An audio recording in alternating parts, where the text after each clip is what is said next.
Good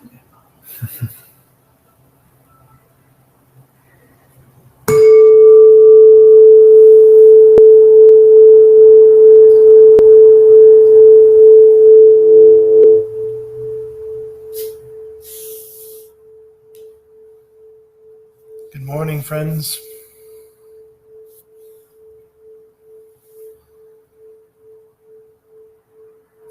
Thanks for joining here at Journey Home Meditation for the morning sit. We're going to be doing some contemplation, some poetry, breath work. We'll see what else, wherever we take it today. I'm Michael. I'll be facilitating this session this morning, and I am very happy to be here. Let's just start with some breaths. And when we start with the breaths this morning, I want to pay a little bit of a time and attention into instructing just a bit some finer details of the breaths. But first, just begin with just a few moments of quiet space to become acquainted with what's happening inside of your body and all of your bodies, your thought body, your emotional body, your physical body, and your spiritual body. All these entities and not separate, but distinct qualities. And just breathe in and out for a few moments.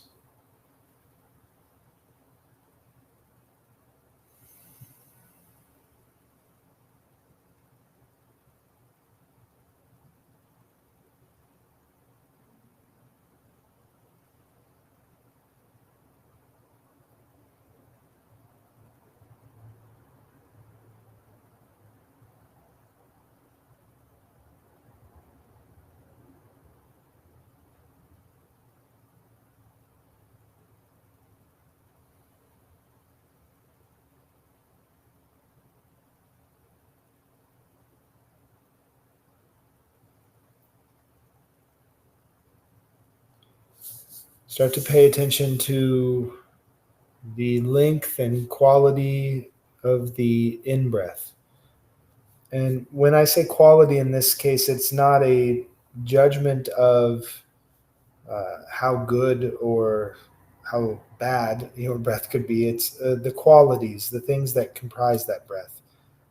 For instance, today I'm noticing that I have a shorter in-breath before I begin to feel full.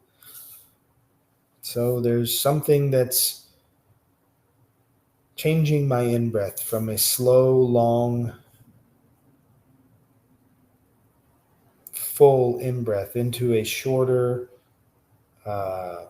maybe a bit quicker and larger in-breath.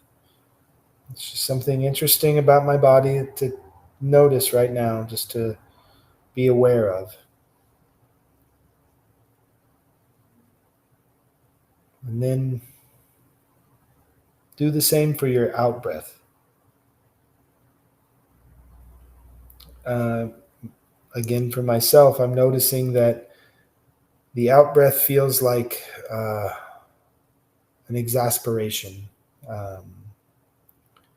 And it almost comes with a quiver in the chin, which is really curious because I am not feeling particularly emotionally charged in my emotional body, but my physical body is holding on to some residual energy of some sort. And this gives me an opportunity in just these couple of breaths to recognize where I may be dissociating.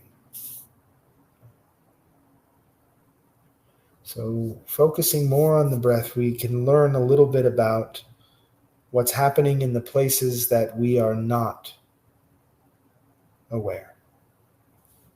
Just because I'm not aware of it doesn't mean that it's not affecting me. It doesn't mean that it's not affecting the relationships that I'm interacting with through my day. and the information that I'm taking in, and my ability to filter information. So if I were emotionally charged and unaware of that, my ability to filter out dangerous information or information that seems to be warning me or threatening me in some way would be diminished. I would have a less ability to filter out that kind of information and figure out where truth lives in that information, because information is not truth. Information are aspects of a perspective. But there is truth there. It just needs to be sifted through. So in that breath, recognizing that, oh, there's a very subtle feeling like crying. And then I can invite my body to cry.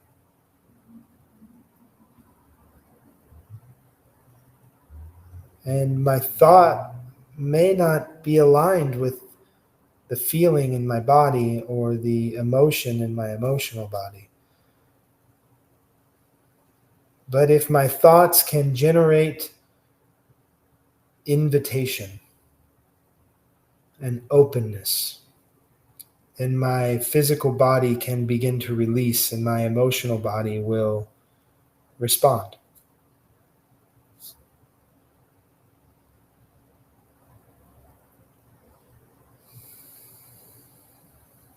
And already, my in-breath is slower, longer, all the way down to the bottom of the belly. And my out-breath feels like I have a release in my chest. I've heard people comment that we hold different emotions in different parts of our body, and that the chest is the repository of grief. And it could be this morning that there is grief that is waiting its turn. Yesterday, a friend of Journey Home's was killed in an accident, struck by a vehicle. He was as a pedestrian. And there is grief that has been waiting its turn.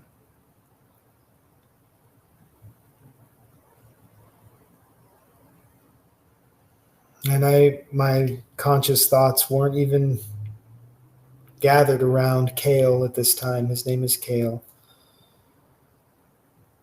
His body was called Cale Luke. That's who he was when he was here with us. And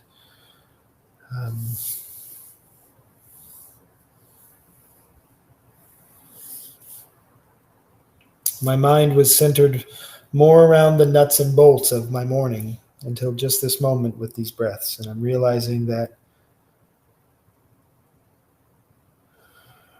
my breath is bringing me into being.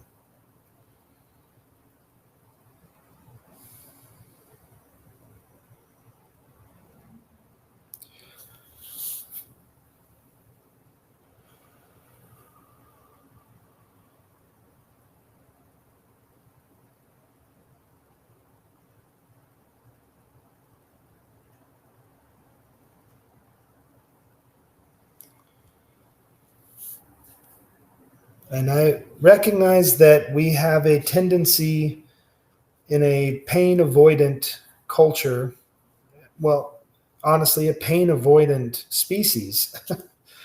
I think that it is arguably a natural thing to want to avoid your pain. But we have a tendency in this culture to silver lining pain as a coping mechanism or as a anti-inflammatory of sorts, bring down the swelling of the heart just a bit by finding the positive in the pain. And I'm careful to not jump directly to that behavior. I'm careful to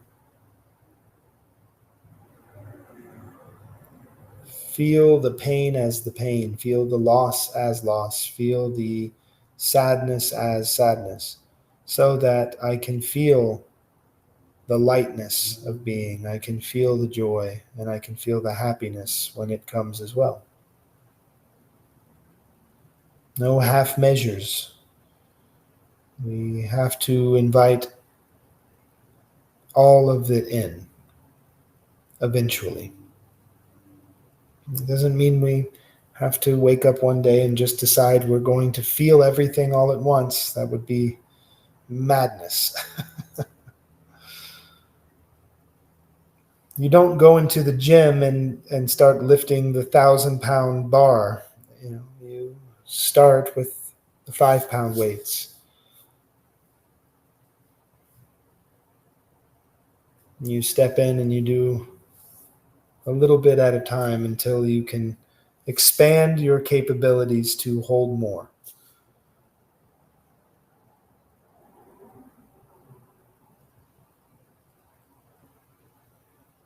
But it's not even necessarily a goal to open to everything. It's just what happens when it starts.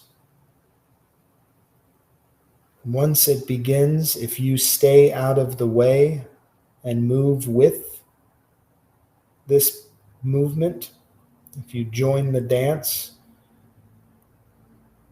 it won't stop. You will become better at feeling. This is how you feel better, by being better at feeling. So I'm sitting here this moment, recognizing my brain's desire to silver lining this death, and my heart's desire just to breathe and shiver with sadness.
Yeah, he was a gift when he was here.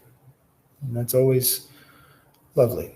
And this isn't silver lining, this is part of the fabric of what's happening. This is the weave and the weft. I'm reminded of that poem by Mary Oliver. I get reminded of this poem a lot. The feeling is a reminder of the poem.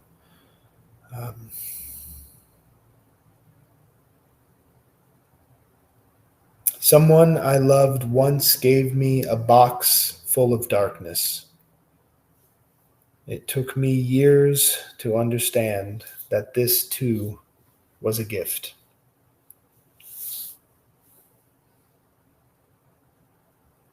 The Uses of Sorrow by Mary Oliver. Someone I loved once gave me a box full of darkness. It took me years to understand that this too was a gift. It's funny because it's so closely related to the poem that I chose this morning. I just got a book, another book by suggestion of my dear friend Dot. Uh, she suggested the poetry of Jan Zwicky. I'm going to see if I can do something here. No, I don't know how. No. Okay, it doesn't matter. uh, but this is Jan Zwicky's book. It's a book of selected poems called Chamber Music. And I don't think you'll be able to read this. What I was trying to do was reverse this camera, but I'll figure that out next time. So this morning I was rushing around the house and saw the book on the table, and it stopped me, like the meditation bell will stop us to breathe. The book stopped me from moving just for a moment and reminded me to sit down and open the book and find the words. I would have just bawled through my day. I would have came in like a wrecking ball. I would have just plowed through because that's what my brain was doing. And I'm learning now from the breath and understanding the grief that was waiting its turn, that I was plowing through the day as a way to avoid stopping and feeling. So I stopped and I read poetry, but it didn't quite come through yet. But this is the poem that I turned to, and this is the poem for the day. It's called Small Song Prairie.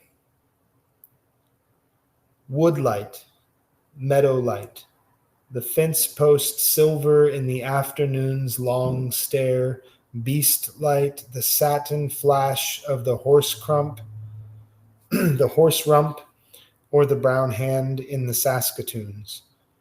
Cloud light and willow light, the dead light of the salt marsh and the hammered brilliance of the dugout under wind. Even the rain in its night singing, the night rain in its forgetting, is a kind of light.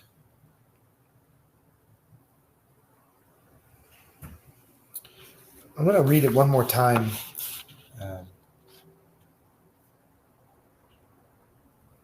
Woodlight, meadow light, the fence post silver in the afternoon's long stare.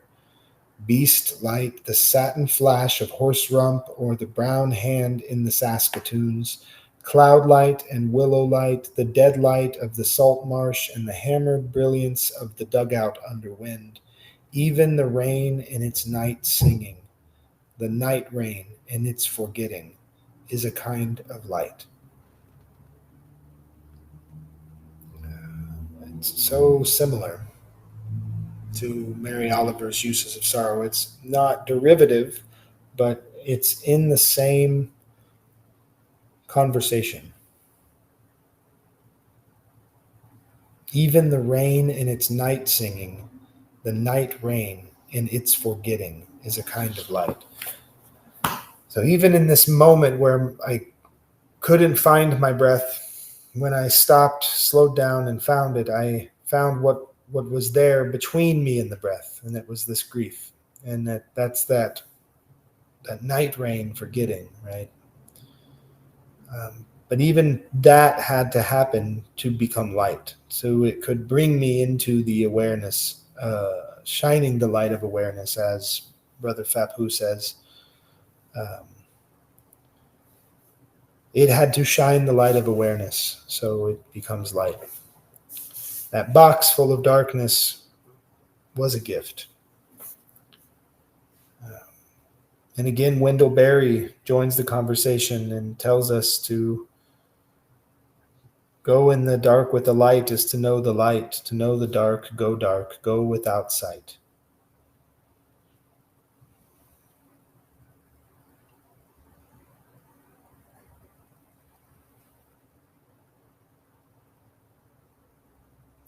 So the breath, breathing in not changing the breath at first, but finding what the breath is telling us is such a vital and intricate practice. It's a practice. And it will become more fine-tuned the more often you practice it. And you can practice this not just on a pillow, not just in this meditation, but practice this when you're driving your car. Just turn off the radio and go into the breath. Practice this when you're standing in line at the grocery store. Just gently close your eyes, holding your vegetables in your arms, cradling them like little babies, and just close your eyes and feel what is there in this moment. There's a 20,000 some odd breaths a day that we take. 20,000 times a day. A little more, a little less. There's a lot of opportunity to check in with who you are, to be with yourself. Remember the feeling of falling in love, or of if you have children, the feeling of always wanting to be with that person. You always want to be with your kids, or you always want to be with your lover. You always want to be with that new best friend.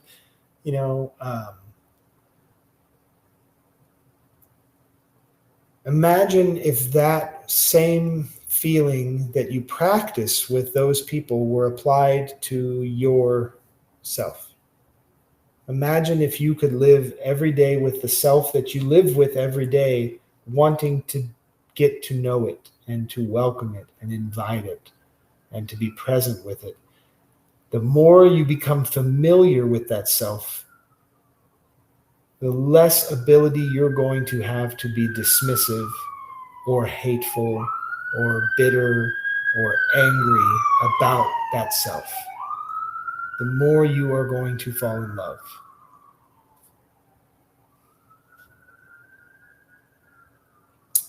It's a practice. Let's just spend some time with a few breaths together. In fact,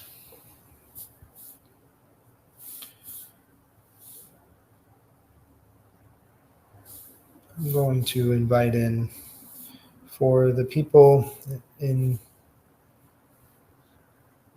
other places, I'll invite in the bell.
Thanks for being here this morning.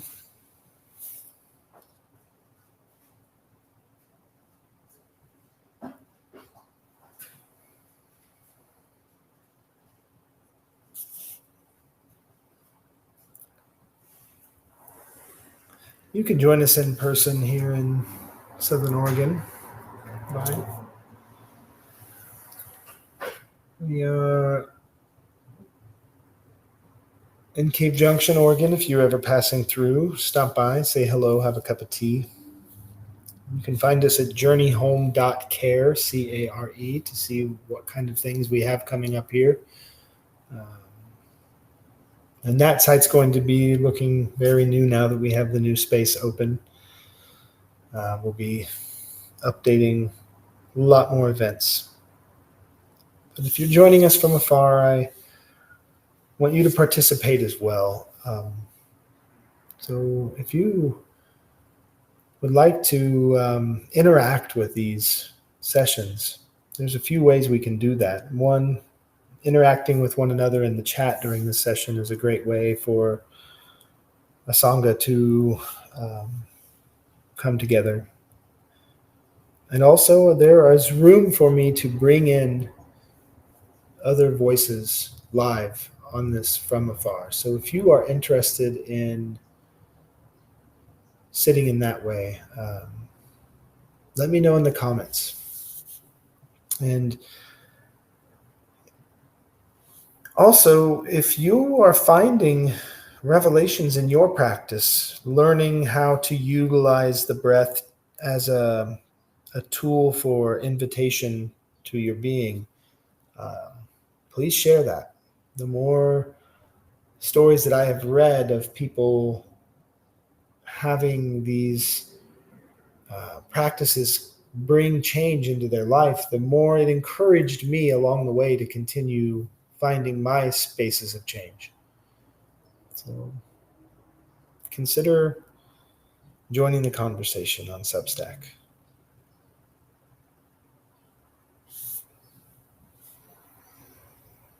No refuge in the Buddha, refuge in the Dharma, no refuge in the Sangha.